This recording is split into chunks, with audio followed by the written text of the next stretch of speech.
Hi friends, we'll understand how to manage a group of check buttons. Now you can see we have around 6 check buttons in the first row, and by using this single button we can check all or uncheck all.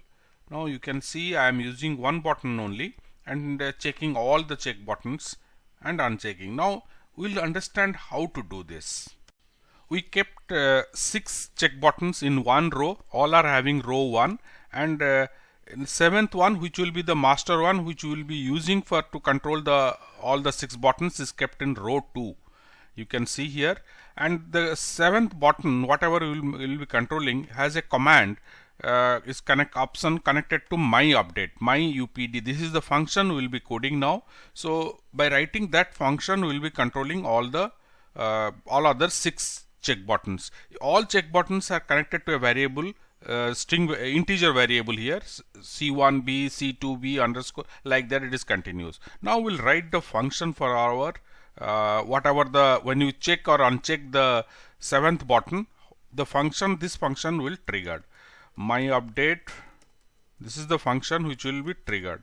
Now inside this function, first we will say what is the status of our 7th check button. So that is c7 underscore v dot get.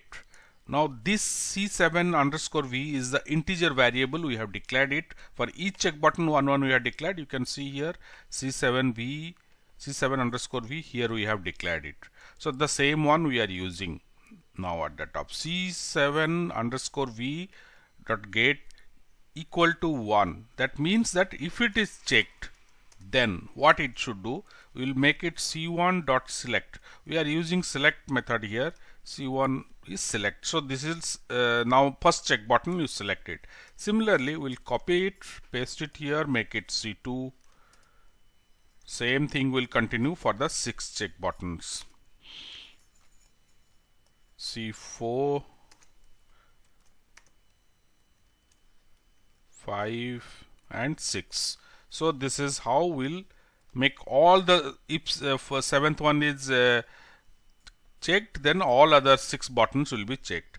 Next we'll put a else. So if it is not so, what happens? Now let's again paste it. Now in this case you deselect it. We'll just add C1 deselect. Now same thing, we'll copy it. We'll make it C2. Let me scroll down a bit. Fine. Now same thing again. This is C3. This is C4, C5, one more is C6. So see, that's all. This is the code. Let's check it. Now here is the button. Now I will status all. It makes all the 6 buttons check, and I uncheck it, it checks. So this is how we'll do it. Now note that we can also present a group of check buttons to user and ask him that you can't select more than a certain number of check buttons. What happens when he reaches the maximum limit, or rest others will be disabled? We'll see that next. I have 6 options to select. Now from this, once I select one, now next moment I select the third one, the other options are disabled. Means I am maximum I can select 3 only. Now suppose I want to change my choice, I want to add one more. So what I will do, anything I uncheck it, then it is available again. I can change this one, but the moment I reach 3, the rest of the options will be disabled. We'll code this now.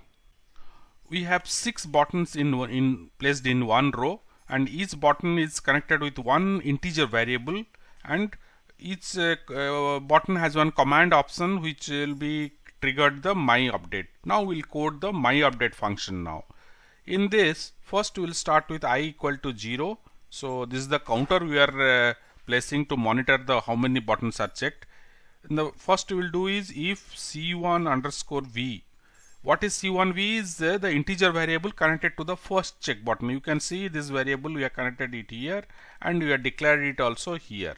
So c1v get, this is the method equal to 1, means if it is checked, then what you are doing, we are increasing the counter by I equal to I plus 1, increase the counter by 1. So first we need to know how many buttons are clicked. how many buttons are checked. So we'll just copy this code and place it here.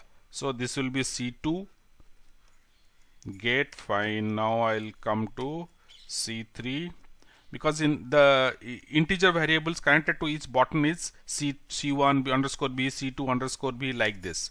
So I am just placing for C4. Now again one more C5. So one more is C6. Now based on the number of buttons I checked, this I value will be there. Now the time to check the I value or the counter value, what it is. So let's say if I is value is greater than or equal to 3, means already I have reached the 3. Now it's the time to disable the whatever is not checked. So how we'll know what is not checked? We'll do a check here. If C1 underscore V dot get, again that we are reading what the thing, value is not equal to 1, means the checkbox is not checked. Then what happens? We'll use the config here, config and state equal to disable. Now what it is doing is, if it is reading, now if the number of checkbox whatever checked is more than 3 or 3, then whatever is not checked we have to disable. If first one is not checked, then we are reading the status. If it is not equal to 1, means it is, we are saying that it is not checked, so make it disabled. So let's copy this, place it for the second. Now I'll to do is C2 V config state, sorry, here also I had to make it C2. Now I will be doing this for all the 6 buttons. So just copy and paste C3, here also C3. Now I'll do it for C4, fourth button, 4, C5. You have to be careful with these numbers, because if you miss one, then again erratic result will come. So that's what has happened with me also. So C6 V is C6 config. Now this is what we have so far completed. Now this is what I will do if it is more than and whatever is not checked. Now there will be a, suppose if it is not so, I value is not reached 3, what will happen? So for that we will write on else condition. Else what you will say is C1 dot config. Now state, we'll keep it all normal.